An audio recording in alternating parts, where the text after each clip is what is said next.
We have now been talking about how accounting is playing an important part of the framework for how we understand the economic activity, how we understand business. And what isn't counted doesn't count. So therefore, we think accounting plays an important role in the green transition. And we have now been scratching the surface of that topic. And I'm really happy to have Professor Nicholas McGuigan as the next speaker, and he will dive a bit deeper into that topic. Professor Nick McGuigan works as an innovator, instigator, and disruptor at Monash Business School to create future-oriented business education programs that focus on innovation, creativity, and design thinking.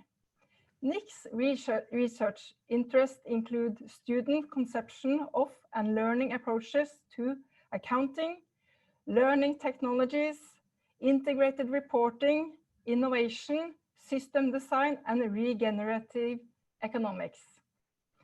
He has published widely in international accounting and education journals, presented at a number of conferences, and been invited to present to professional accounting and research bodies in Europe, Australia, and New Zealand. Nick has taught in the areas of financial accounting, management accounting, auditing, applied research methods, introductory accounting, and personal finance. He has visited academic positions in Germany, England, and New Zealand. And Nick's presentation will discuss the transition of accounting towards a system perspective that takes a more integrated design approach to organizing, valuing, measuring, and analyzing the economic to a better prepare for future crises. I'm really exciting and happy to have Nick here. So the stage is yours, Nick. Welcome. Thank you so much. Thank you very much for having me. Can everyone hear me okay? Okay, great. I am zooming in from Sydney, and you can probably see, maybe if I do that, the Opera House behind me. I would like to, first of all, acknowledge the traditional peoples of the lands in which I am zooming to you from. So I wish to acknowledge the people of the Gundungurra nations as the traditional custodians of the land upon which I'm zooming to you from. I pay my respects to the elders, past, present, and future, and acknowledge their spiritual connection to country, and also along with their deep understanding of systems design. So I'm going to share with you a presentation, if that's okay. I'm just going to grab that up now.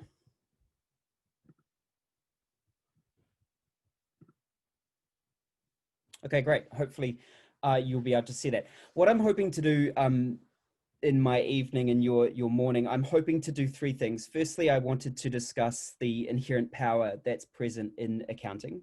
And I think it often goes unsaid. So I want to acknowledge the power that we have as accountants. And then I want to set the discussion within the current context being COVID, but also for us bushfires here in Australia. And then I want to start to rethink accounting in the context of systems design. And I'll explain a little bit more about what I mean by that, but essentially trying to think about it from a regenerative accounting perspective. So firstly, this image in some ways, I think, represents our profession. And it's been done on purpose. It's often portrayed as a conservative, formal, highly structured, regulated, and compliant-based profession. But of course, this is done for a reason. It's done so that individuals will trust us with their money, essentially. If we don't look like marketers, and therefore we've built this instant trust already in terms of the stereotypes that are inherent within our profession. Of course, accounting represents the language of money. And for me, in a way, this was quite concerning. And so the reason why I think it was quite concerning is that that language of business, that language of money, drives particular behavior. And you will know when you convert from Norwegian into English that you start to think differently when you change languages. And I was very fascinated with this idea of accounting as a language, because language allows us to create new thoughts. It changes our behavior and it changes our ways of seeing. To transition global and local businesses towards regeneration and resource preservation, we need a new language, a holistic language that accounts for the ecological and sociological, as well as the economic. And I think perhaps our greatest challenge, therefore, is to change the language of business from one of accounting to one of accountability. And that's sort of where I wanted to present the presentation today. Ruth Hines did some work in the 80s around the power structure of accounting, and was discussing the idea, the way of accountants, their view of an asset, for example, is completely socially constructed. We define what an asset is, we make those rules, and we state this is what an asset comprises of.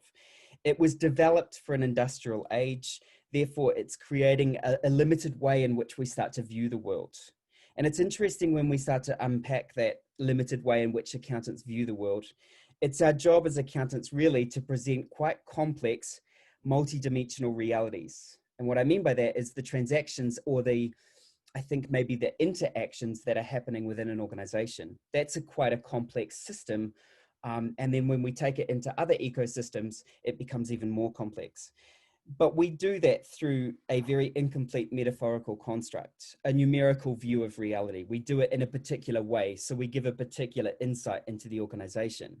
But numbers relate to a much broader, much more holistic interactions of an organization, of course. So we are part of this complex web of reality construction. And in doing so, we're representing versions of reality. We define what is accounted for, but what is not accounted for. What is left off balance sheet. And it was quite concerning for me when Deloitte's in 2011 released a report that 19.5 of a company's value is inside the balance sheet. The rest is off balance sheet. And I was kind of interested in that kind of statistic. But these such representations become a part of the fabric through which a situation is accounted for. And Ruth was talking about this idea that becomes cyclic.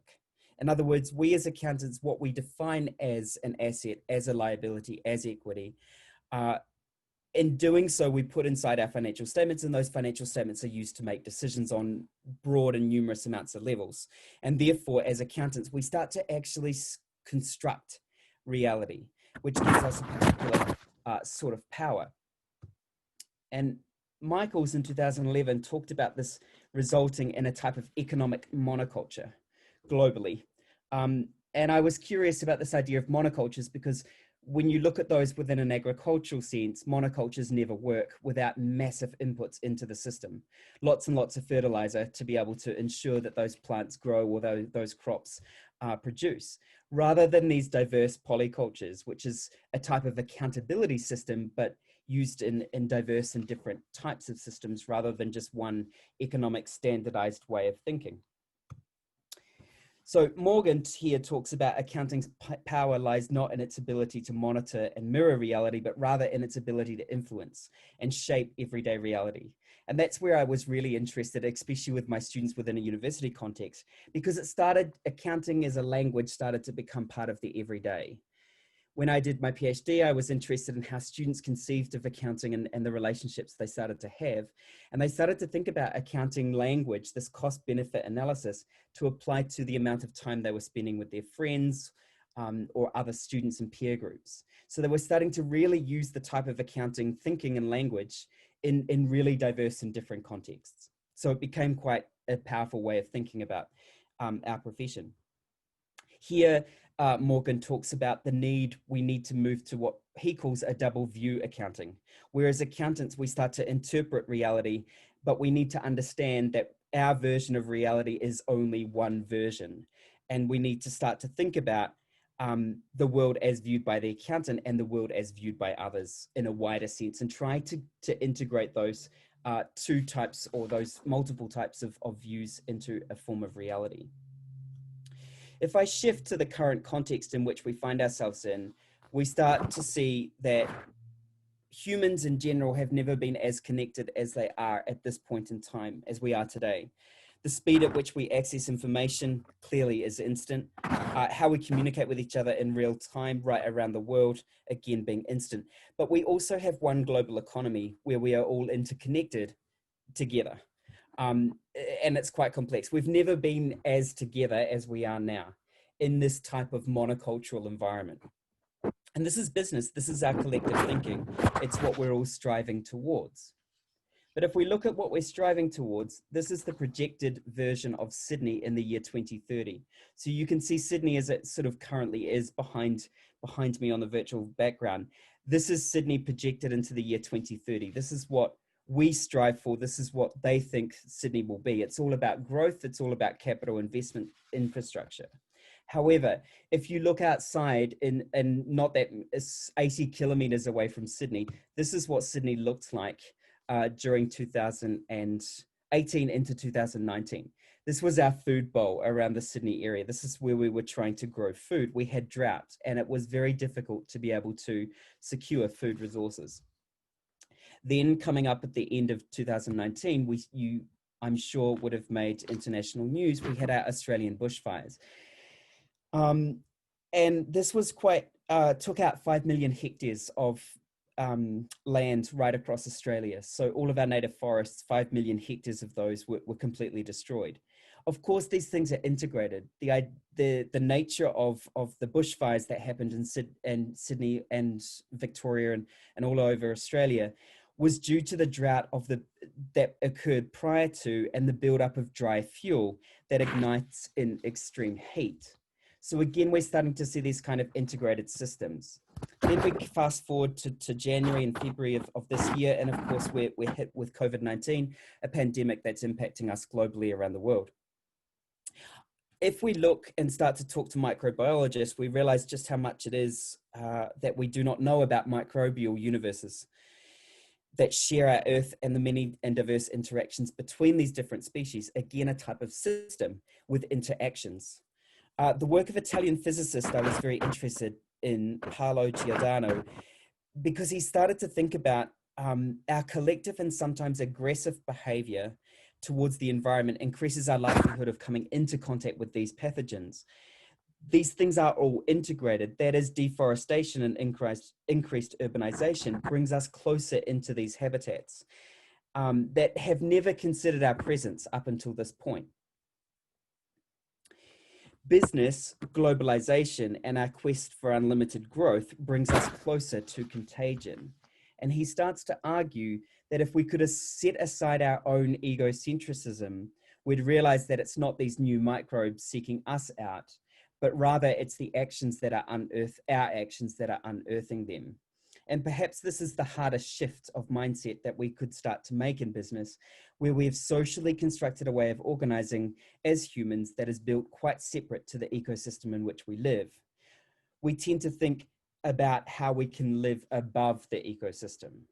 And I really think that started to take place when we landed on the moon, and there was that image shown back of Earth from the moon, where it changed philosophically our viewpoints on how we live on Earth.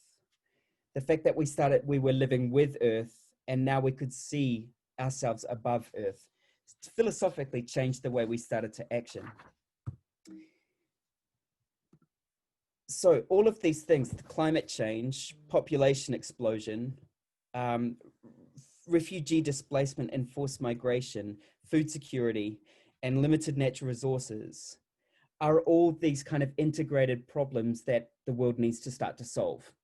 And we've got those are all integrated, they're all global, and they're going to take collaboration for us to move in that kind of direction to solve them. And then you've got our kind of economic system, the social constructed system, the human design or human organizing system right in the middle. And unfortunately, we have this human design system that requires unlimited growth to be able to kind of survive, if you like. And so what we're seeing around that world, around that human design or that human organizing, is this idea that business is unusual and we need to start to prepare for it. Geopolitics, over the years, we've given up control in an accounting sense, and I'm talking now about multinational companies and the international accounting standards. We've given up control within our own geographic locations, within our own countries, and we've given up that control to govern and to manage those organizations to a privately owned organization, the International Financial Reporting Standards Board. But what we're seeing is a really interesting time in the world where we see geopolitics are moving back into this kind of nationalistic perspective. We see that with Brexit, we see that with Trump, etc. And then coupled with that, we've got COVID-19, which is kind of showing us how the ecosystem starts to work and how systems work in general. It questions our supply chain management. It's starting to push us back into a bioregional form of organizing and this idea of localization. And I was curious about what was happening with COVID and what was happening with these global geopolitics. What could happen if multinational organizations and companies began to feature less in our lives? What if they were not as relevant as they have been? And maybe my thought process is like that at the moment because I'm geographically isolated in Australia, where our supply chains aren't at anywhere near the same level perhaps as Europe in terms of getting access to resources. What happens if those multinational companies aren't having the same relevance in our lives? And if that was the case, what does that mean for the standardization on the standardized process of accounting?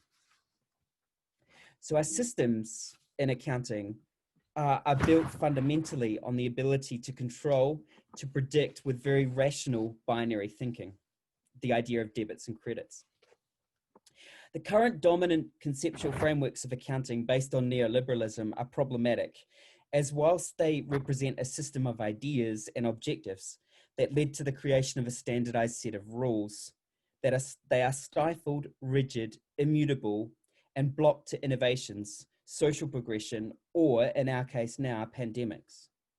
In ensuring a standardized set of rules, these conceptual frameworks set out the nature, function, and limits of accounting through a narrowly defined set of principles, such as the monetary assumption and reporting entity, as well as fixed definitions such as assets, liabilities, or expenses, narrowly and one-sidedly defined from a financial perspective. Such a system then presents significant weaknesses, which we've seen. It creates this idea of a financial monoculture. Thus, current forms of accounting fail to account for systems complexity, to consider contradictions, and to map holistic perspectives. And those holistic perspectives are starting to come. We see now with the Sustainable Development Goals, of course, represent a particular system. What's interesting, though, when I look at those Sustainable Development Goals is they are not all equally achievable. Of course, some contradict others. When you put energy into one, it doesn't necessarily balance with the others. And that's that idea of contradiction as well as complementing each other. And so this notion of systems design becomes really important. We've started to see this slightly coming through with integrated reporting. And what I'm showing you now is the integrated reporting framework, essentially looking at 6 different forms of capital rather than just focusing on the financial. That is manufactured, intellectual, human, social, relationship, and natural. And the idea that if we're accounting for multiple, as we talked about before at the beginning, if we're accounting for multiple forms of capital, they start to become part of the mix of the organization and decisions are being made as a result of those. What is interesting in that context is how value creation, how values are created now within organizations, and that idea of integrated thinking. So in order to produce an integrated report, accountants must be able to think in integrated ways.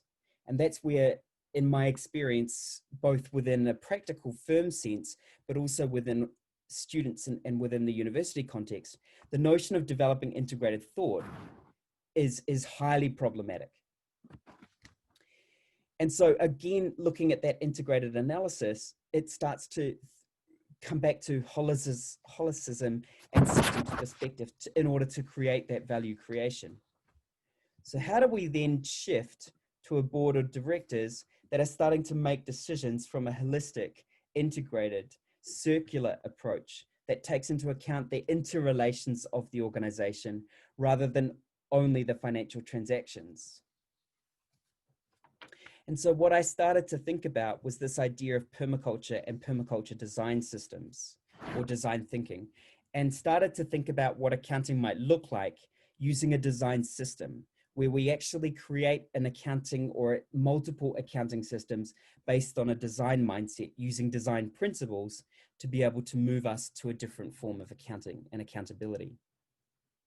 So to introduce permaculture, permaculture is a human design system, and it was discovered here in Australia, founded by Bill Mollison and David Holmgren in the 1970s here. It was looking at 40 indigenous cultures from all over the world. And it was starting to think about using their principles, the indigenous ways of thinking within different geographic locations to try and think about how we sustain ourselves as humans. How would we design a human organizing system that would enable us to progress and to be sustainable and to live very sustainable lives? And so they created this permaculture design system in order to use to design human organizing systems. And you can see in the middle of this diagram, there are 3 ethics. The first being care for earth. The second, care for people, and then fair share, which is the kind of economic distribution of resources. So the permaculture ethics, care for earth, care for people, and fair share, represented a foundation for the development of regenerative systems built on ecological principles common to all cultures of place. These ethics are not represented in a hierarchical form, i.e. like the triple bottom line of the past, but they're rather interconnected and they seem to exist in a balance. And I think that becomes really important in the conversation, so that care of earth and care of people and fair share overlap and they integrate with each other. It's not 3 different bottom lines that we need to go to, and therefore one bottom line like the economic, the financials can dominate the conversation. So it was again kind of creating this more balanced approach to the ethics of an organization. If we think about care of earth, it recognizes our interrelationship with Earth's resources, and it positions humans to look after and care for home, country, and natural resources. This stewardship role, coming back to the stewardship role of accounting and accountability, requires us to ask if the resources will be better off after our stewardship. This ethic is focusing on the regeneration of resources. From an accounting perspective, this will mean designing a system that integrates financial measurement and value creation with physical measurement and value creation in a way that brings systems balance between the two. The value of environmental activities will be central inside the reporting. In this way, we will learn as accountants that we live in a relationship within our ecosystems, that externalities no longer exist as their cost is inherently part of our systems. The second ethic, the care for people, places humans at the center of the design system. It recognizes their active role in human organizing, their emotive reasoning, and their individual and collective ability to care for self, kin, local, and broader communities. From an accounting perspective, this ethic argues for a humanistic participatory model of accounting that places human well-being at the center of the accounting system. The reduction of human and emotional capital to financial costs fails to take into account the many interconnections, relationships, and social capital built across individuals. The impact of diversity, monetary measurement assumption of the current conceptual framework creates an imbalance in favor of money over human emotions in the allocation of scarce resources. In other words, from an integrated reporting context, perhaps it's not financial dollars as a way to be able to measure accurately social capital, social and relationship capital, although that's what we're trying to do with our integrated reports. Replacing financial capital with the human aspect at the center of accounting could overcome capital wealth accumulation as a bottom line in favor of human well-being and social justice. This in turn starts to foster both relational and identity accountability. And then the last ethic, the fair share, focuses on setting limits and redistributing surplus. This requires the sharing of surplus resources, time, and wealth to assist the earth and people beyond one's immediate circle of influence and/or responsibility. From an accounting perspective, this ethic drives us towards achieving a balanced redistribution of wealth, operating across different scales of the organization, community, and bioregions, Accounting would then prioritize needs over wants and directing scarce resources of where they are needed the most. In this way, accounting systems can carefully manage the paradoxical relationship between the abundance and limits simultaneously present in systems, setting restrictions on consumption and redistributing surplus where needed. We move away from necessarily accounting for solely money, and we start to account for those other aspects that are desperately required, like accounting for water, natural resources, etc.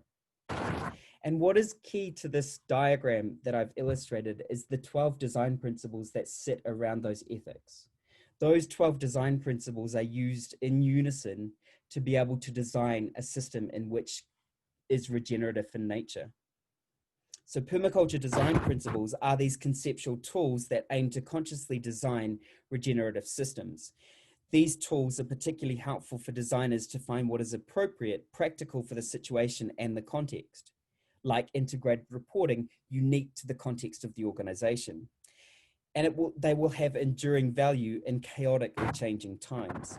The design principles work in relation to each other with multiple interactions that may support, complement, but equally contradict each other. And therefore it's up to us as the accountant to be able to take those design principles and design the best system we can accordingly, knowing that that will change over time.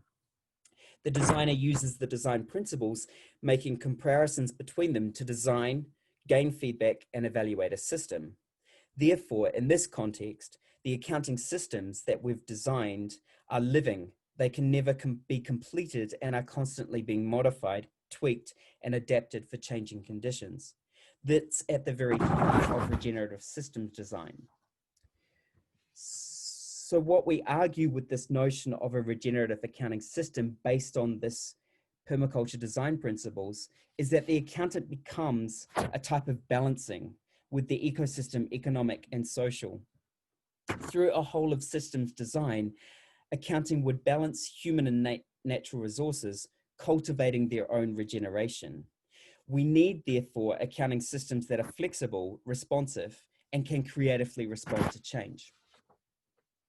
And part of this and what we're working on at the moment is this notion of trying to develop and create integrative thought within accountants so that they're open-minded to different ways of looking at systems and bringing them into our own. So in terms of integrated reporting, I work a lot with practitioners and also with students trying to develop their type of integrated thought, complexity, focusing on complexity, adaptability, and this notion of open-mindedness. Finally, to give an example within the education context, how we sit this within an education context, if we think about accounting as a form of system, rather than talking about the conceptual framework, I ask students, these are accounting students, and you can see them in a permaculture garden. I want them to observe, and so they have this notion of transdisciplinarity where we bring permaculture designers together with our accounting students, and we start to ask them to start to think from a systems perspective. They observe the permaculture garden, they see the interactions that are occurring that are multiple and complex. And then after that site observation, we start to take them back into the accounting system to start to think about the accounting system more from a design perspective and how complex that can be, and start to think about the design approaches using permaculture as the fundament to that. So transitioning them from a permaculture garden, for example, to this complex nature of an organization, and how we could be designing accounting systems that would capture a broader perspective of those types of interactions rather than just from a financial transaction perspective. So I will end my slideshow there.